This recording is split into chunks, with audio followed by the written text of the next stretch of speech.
Hello students, welcome to 11th class. आज हम आपको ऑनलाइन पढ़ा रहे हैं बेटा। ठीक है, ऑनलाइन क्लास ले रहे हैं आपकी। और मैं आशा करूँगी कि आप लोग अच्छे से चैप्टर को समझेंगे और रिस्पॉन्स भी देंगे बाद में। ठीक है, समझने के बाद और कोई डाउट्स होंगे तो उनको भी पूछेंगे। ठीक है, तो ये हमारा सब्जेक्ट जो है वो इकोनॉमिक्स, अर्थशास्त्र। ठीक है, अर्थ प्लस शास्त्र। अर्थशास्त्र का मतलब है कि एक तरीके से ये ह्यूमन नीड्स के ऊपर होता है, मानवीय आवश्यकताओं के ऊपर होता है। जैसे मान लीजिए कि हम एक ह्यूमन हैं, ठीक है, और हमारी जो आवश्यकताएं हैं, जो हमारी नीड्स हैं, उनको ये पूरा करता है। और हमारी जितनी भी इकोनॉमिक एक्टिविटी होती हैं उन सभी को ये पूरा करता है। तो हम इसलिए इसको इकोनॉमिक्स जो है वो कहते हैं। एक तरीके से ये मानव जीवन का विज्ञान कह सकते हैं। और ये साइंस एंड आर्ट्स दोनों ही हैं, क्योंकि साइंस की तरह इसमें दिमाग लगाया जाता है, माइंड यूज़ किया जाता है, और आर्ट्स की तरह इसका जो वर्क होता है उसको किया जाता है। तो ये साइंस एंड आर्ट्स, इसलिए इसको साइंस और आर्ट्स, ठीक है, दोनों ही इसको माना जाता है। अब इसमें कुछ आपका जो पहली बुक है वो है आपका अर्थशास्त्र के लिए सांख्यिकी। ठीक है, स्टैटिस्टिक्स फॉर इकोनॉमिक्स, यूनिट 1 है, इंट्रोडक्शन है। ठीक है, तो इसमें आपके सबसे पहले जो पॉइंट्स हैं, यूनिट्स हैं, कुछ हैं। पहला है आपका कंज्यूमर, उपभोक्ता, फिर आपका प्रोड्यूसर, उत्पादक, फिर आपका एक्सचेंज, विनिमय, फिर आपका डिस्ट्रीब्यूशन, वितरण, फिर आपका दुर्लभता। तो उपभोक्ता, उपभोक्ता कौन है? उपभोक्ता हम लोग हैं, क्योंकि हम वस्तुओं का उपभोग करते हैं। हम जो भी हमारी गुड्स होती हैं उनको हम कंज्यूम करते हैं, और गुड्स को कंज्यूम करने के बाद हम अपनी जो हमारी नीड्स होती हैं उनको हम कंप्लीट करते हैं, और उससे हमें मिलने वाली सेटिस्फैक्शन ही अर्थशास्त्र जो है वो कहलाती है। ठीक है, अब दूसरा है उत्पादक। उत्पादक का क्या काम होता है? उपभोक्ता का तो काम हो गया कि वस्तुओं को उसने कंज्यूम कर लिया। अब मान लो जैसे मुझे खाना खाना था, मैंने खाना खा लिया, मैंने खाना खा के कंज्यूम कर लिया, अपनी नीड्स को कंप्लीट कर लिया, और खाना खा के मुझे सेटिस्फैक्शन जो है वो मिल गई। ठीक है, अब उत्पादक, उत्पादक का काम क्या है? वो उत्पादक जो है वो उत्पादन करेगा। किसका करेगा? वस्तुओं का। जैसे खाना खाने के लिए हमें आटे की ज़रूरत होती है, तो एक उत्पादक का काम क्या होता है? गेहूं से आटा बनाना। ठीक है, एक किसान का क्या होता है? उसको गेहूं खेत में पैदा करना। तो ये उत्पादक होते हैं जो हमें उत्पादन करके वस्तुओं को देते हैं। ठीक है, अब होता है एक्सचेंज, विनिमय होता है। तो विनिमय का मतलब होता है कि एक तरीके से कि मांग और पूर्ति, मतलब एक तरीके से डिमांड एंड सप्लाई। मार्केट में क्या होता है? डिमांड कौन करता है? कंज्यूमर करता है। ठीक है, और सप्लाई कौन देता है? प्रोड्यूसर देता है। तो जिस तरीके से मांग में डिमांड होती है उसी तरीके से प्रोड्यूसर जो है वो सप्लाई देता है। और आपने देखा होगा कि जो नेसेसरी गुड्स होती हैं, ठीक है, उनकी बहुत ज़्यादा मार्केट में जो है वो डिमांड होती है, क्योंकि हमारी जो नीड्स हैं वो भी 3 टाइप्स की होती हैं। ठीक है, तो जो नेसेसरी नीड्स कुछ बेसिक होती हैं, कुछ नेसेसरी होती हैं, कुछ लग्जरी होती हैं। तो जो बेसिक नीड्स होती हैं उनमें तो आप समझते हो कि जो हमारा क्या, रोटी, कपड़ा और मकान, एजुकेशन और हेल्थ आ जाता है। ठीक है, ये तो हमें पूरा करना ही करना है। यदि हम नहीं कर पाते हैं तो इसमें आप देखते हो कि गवर्नमेंट की भी जिम्मेदारी होती है कि वो भी हमारी बेसिक नीड्स को जो है वो कंप्लीट करती है। जो लोग गरीब होते हैं तो उनको वो खाना भी देती है, उनका ध्यान भी रखती है। ठीक है, और आजकल आपने देखा होगा कि कोरोना में गवर्नमेंट जो है वो राशन भी गरीब लोगों को दे रही है, क्योंकि उनको है कि भरपेट खाना हर व्यक्ति को जो है वो मिलना चाहिए।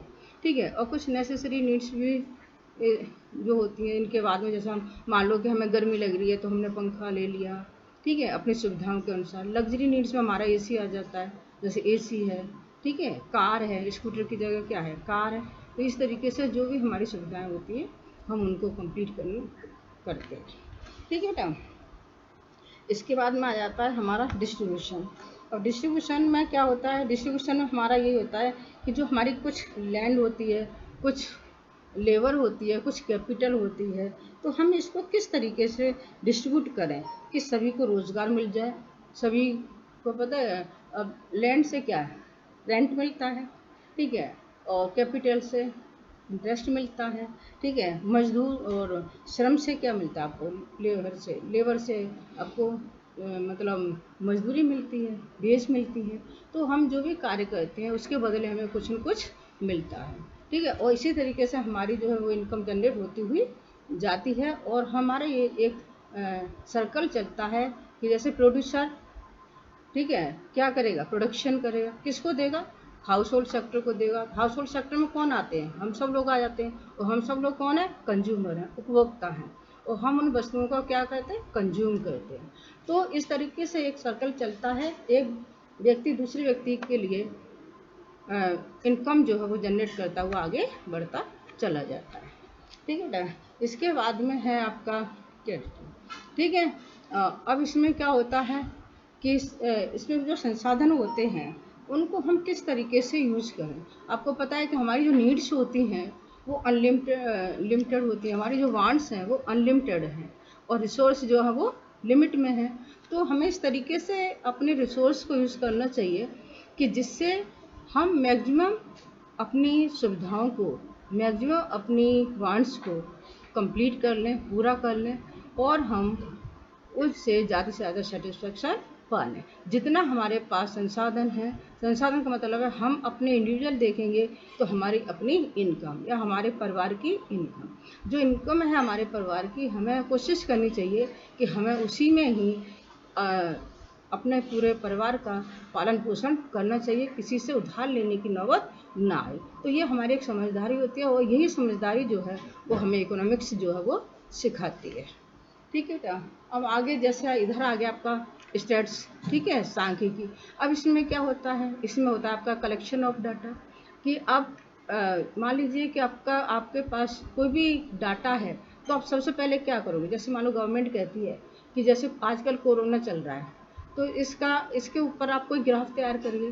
तो ग्राफ तैयार करने से पहले आप क्या करोगे, डाटा कलेक्ट करोगे, करोगे कि नहीं करोगे डाटा। तो आप डाटा कलेक्ट करोगे, आप इंडिविजुअल करोगे तो आपका टाइम ज़्यादा लगेगा। यदि किसी संस्था से ले लेते हो या गवर्नमेंट से ले लेते हो तो आपका टाइम कम लगेगा। फिर डाटा लेने के बाद में क्या करोगे, ऑर्गेनाइज करोगे, ठीक है, उसको लगाओगे। मान लो जैसे ये कोरोना मार्च से हमारे यहाँ लॉकडाउन शुरू हुआ, तो मार्च में कितने पेशेंट थे, अप्रैल में कितने थे, ठीक है, मई में कितने थे। तो आप इसको ऑर्गेनाइज करोगे, ठीक है, एक फिगर को लेकर के। फिर आपका एक प्रेजेंटेशन करने का तरीका होगा उसका, कि आप किस तरीके से शो करोगे कि आपने जो आंकड़े लिए उनको आपने किस तरीके से उनको प्रेजेंट किया। अब प्रेजेंट आप कैसे करोगे, ग्राफ के माध्यम से करोगे या बार डायग्राम के माध्यम से करोगे। अब कैसे करोगे ये आपके ऊपर डिपेंड करता है। आपकी प्रेजेंटेशन अच्छी होनी चाहिए। जब प्रेजेंटेशन अच्छी होती है तो जितने भी हमारा रफ डाटा होता है वो बहुत कीमती हो जाता है और बहुत अच्छा लगता है, ठीक है। अब आप एनालिसिस करोगे उस डाटा को, कि भाई शुरुआत में हमारे पास कितने पेशेंट थे जब हमारी गवर्नमेंट ने उसको लॉकडाउन किया, और आज हमारे पास कितने पेशेंट हैं जो हमारे पास अनलॉक जो है हमारे देश हो रहा है, गवर्नमेंट ने जो है वो अनलॉक किया हुआ है। तो आप उस डाटा को एनालिसिस करके ही आप किसी निष्कर्ष पर पहुंच पाओगे, आप उसको समझ पाओगे कि उस समय क्या था और अब पोजीशन जो है वो क्या है, ठीक है, ठीक है। अब इसी के बारे में आप इन पर जो है आप आगे जो है वो कर सकते हो। और आगे देखिए, आगे आपका क्या है, आप जो है आपका कॉन्सेप्ट मैप है, ठीक है, इकोनॉमिक्स है। आप इसमें आ जाता है आपका हाउस होल्ड मैनेजमेंट, ठीक है, धन का, कुछ लोग इसको धन का शास्त्र भी कहते हैं, क्योंकि इसमें सारा जो है वो मतलब एक तरीके से वेल्थ है, सब कुछ धन है, ठीक है। अब जो मैंने अभी आपको बताया था, उपभोक्ता, ठीक है, वस्तुओं और सेवाओं का उपभोग करता है, उत्पादक वस्तुओं और सेवाओं का उत्पादन करता है, ठीक है, और उपभोग, उत्पादन, विनिमय, वितरण, ये सारी चीज़ें जो आपकी हो चुकी हैं, ठीक है। अब आगे हम बढ़ते हैं इसको लेकर के। अब देखिए, जैसे अभी हमने बताया कि अर्थशास्त्र क्या है। अर्थशास्त्र क्या है, अर्थशास्त्र कोई भी एक व्यक्ति या समाज में जो व्यक्ति रहता है और वो अपनी आवश्यकताओं को बड़ी इजीली कंप्लीट कर लेता है, और उन आवश्यकताओं को पूरा करने के बाद में उसको खुशी मिलती है, और कम रिसोर्स में, कम संसाधनों में। तो ये सब कुछ जो है वो अर्थशास्त्र के अंदर ही आता है, ठीक है।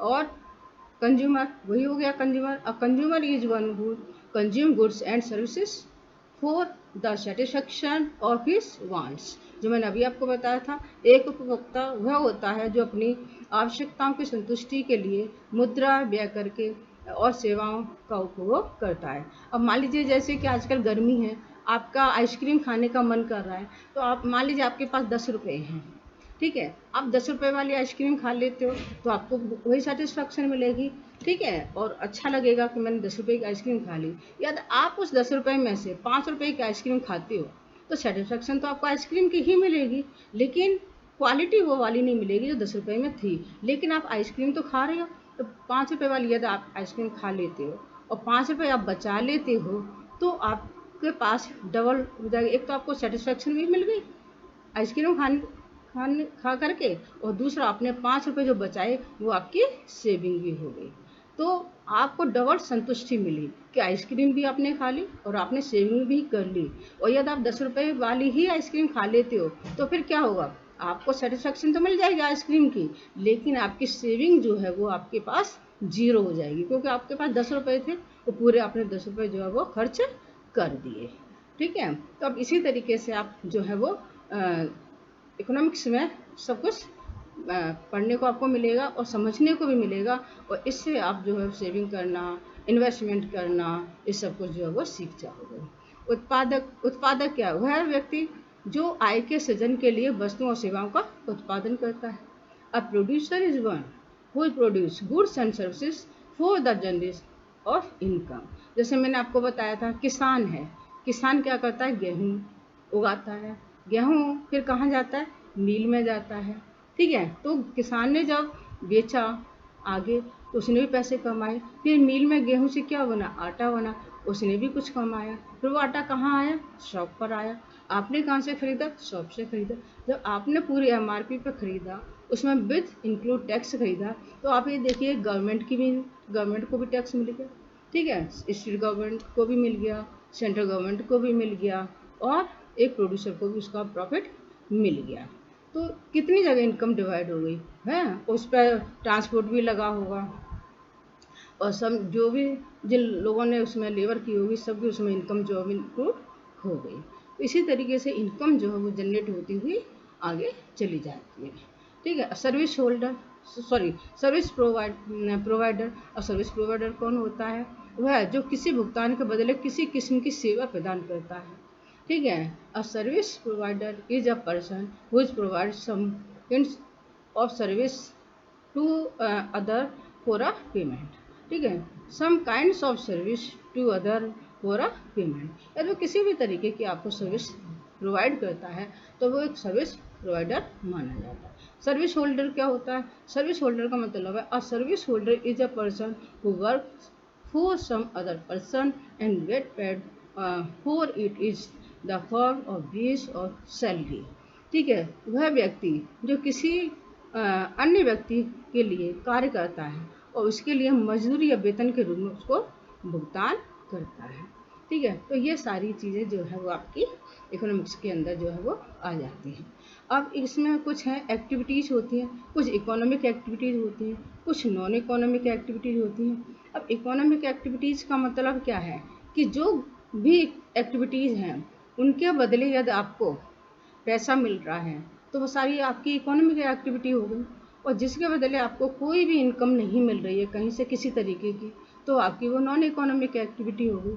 जिसको मैं समझा सकती हूँ, जैसे कि मान लीजिए कि एक माँ के द्वारा अपने बच्चे को दूध पिलाना, चाहे वो मदर डेयरी से लेकर आए तो दूध पिलाए और चाहे वो अपना दूध पिलाए, तो दूध ही है। लेकिन हमें इसको कैसे कन्वर्ट करना है कि कौन सी हमारी इकोनॉमिक एक्टिविटी है, कौन सी हमारी नॉन इकोनॉमिक एक्टिविटी है। यदि माँ एक मदर डेयरी से ला करके अपने बच्चे को दूध पिलाती है तो वो इकोनॉमिक एक्टिविटी है, क्योंकि वहाँ पर इनकम जनरेट हो रही है, वो खरीद के ला रही हैं, जो दूध खरीद के ला रही हैं उससे इनकम जनरेट हो रही है, ठीक है।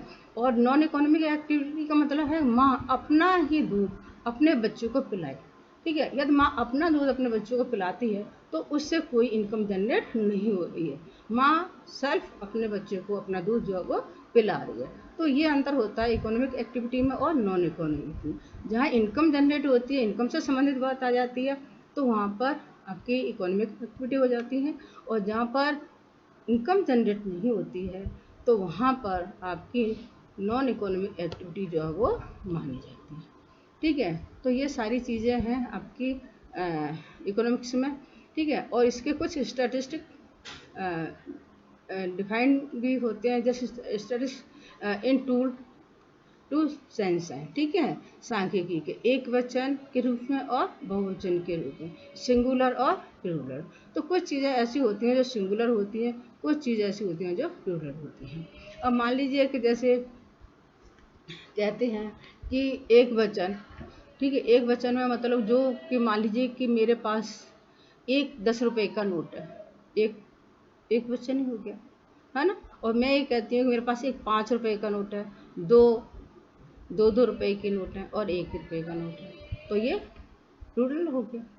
ठीक है, तो ये हम जो है इस तरीके से हम जो इसको भी हम समझ सकते हैं। और आगे हैं जैसे इसके आ जाते हैं आपके, देखिए डाटा, सांख्यिकी के डाटा आ जाते हैं। ठीक है, कुछ होते हैं जो पॉइंट इसमें दिए हुए हैं।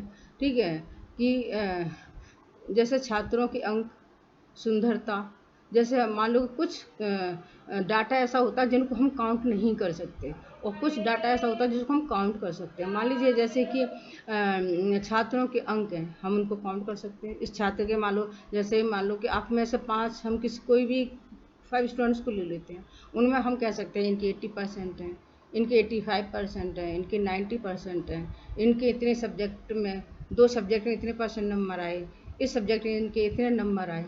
ठीक है, तो ये एक डाटा हो जाता है, और हमें कहते हैं कि नहीं ये व्यक्ति इतना सुंदर है। सुंदर कोई डाटा नहीं है, या इतना ईमानदार है, इसका भी कोई डाटा नहीं है। यदि हम इसको कहें, जैसे हमारे पास 5 लोग हैं, हम उनमें से ये कहते हैं कि 2 इंसान बहुत सुंदर हैं, 2 इंसान गोरे हैं, और 2 इंसान काले हैं, और 1 इंसान जो है वो इन दोनों का मीडियम है। तो ये एक आंकड़ा तैयार हो जाता है 5 लोगों का। ठीक है, ऐसे ही 10 लोगों में हम कहते हैं 2 लोग ईमानदार हैं, 2 लोग बेईमान हैं, और बाकियों के बारे में मैं नहीं जानती कि वो ईमानदार हैं या वो बेईमान हैं। तो ये एक डाटा जो है वो बन जाता है, और हम ये कह देते हैं कि ये ईमानदार है, तो वो कोई डाटा आपका नहीं बनेगा। ठीक है, अब ये आगे चलते हैं आपके कि मतलब कुछ ठीक है, इसके जो क्या कार्य होते हैं। अभी जैसे इसमें आ जाता है आपका कार्य में। ठीक है, तो ये जो कार्य हैं इसके भी सारे पॉइंट दिए हुए हैं। ठीक है, तो आप इनको बड़े अच्छे ढंग से जो है वो पढ़ सकते हो, समझ सकते हो। ठीक है बेटा, और इनको आप जो है वो कर सकते हो। अब इनमें जो है यदि कोई आपको किसी तरीके का कोई डाउट आता है तो आप इनको पूछ लेना बेटा, मैं आपको इनको समझा दूंगी। आपके पास बुक है, और ये मैंने आपकी जो PDF बना रही हूँ, वीडियो बना रही हूँ, आपके सपोर्टिंग मटेरियल से है, क्योंकि यहाँ पर शॉर्ट में सब कुछ दिया हुआ है, और बुक से मैं यदि PDF बनाऊँगी तो बहुत ज़्यादा लंबा टाइम भी लगेगा, और बहुत ज़्यादा PDF जो है वो बड़ी हो जाएगी। तो आपके ये कुछ पॉइंट्स हैं, यदि इनमें से कुछ समझ में नहीं आते हैं तो आप मुझसे पूछ लेना, बाकी सारे पॉइंट जो है मेरे हिसाब से आपको समझ में आ जाएंगे। और मैं आशा करूँगी कि आपकी समझ में जितना मैंने पढ़ाया है उतना आ जाएगा, और आगे और मैं डिटेल में आपको पूरा समझाऊँगी। यदि इनमें कोई डाउट्स हो तो आप मुझसे पूछ लेना। ठीक है बेटा, ओके, बाय।